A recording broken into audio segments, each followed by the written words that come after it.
একটি অংশীদারি ব্যবসায় এ ১২০০ টাকা ৫ মাসের জন্য এবং বি ৭৫০ টাকা ৪ মাসের জন্য দেয়।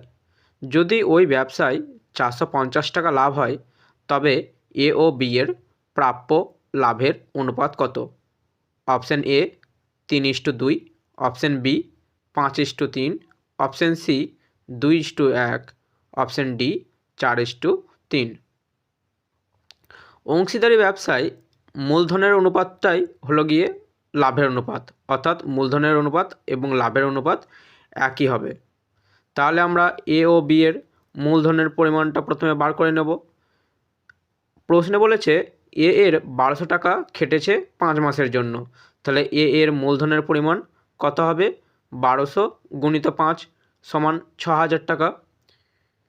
এবং প্রশ্নে বলেছে বি এর ৭৫০ টাকা ৪ মাসের জন্য খেটেছে, তাহলে বি এর মূলধনের পরিমাণ হবে ৭৫০ গুণিত ৪ সমান ৩০০০ টাকা। এবার এ ও বি এর মূলধনের অনুপাতটা আমরা বার করে নেব। মূলধনের অনুপাত কত হবে? ৬০০০:৩০০০। উভয় পক্ষকে যদি ১০০০ দিয়ে ভাগ করি তাহলে আমরা পাবো ৬:৩।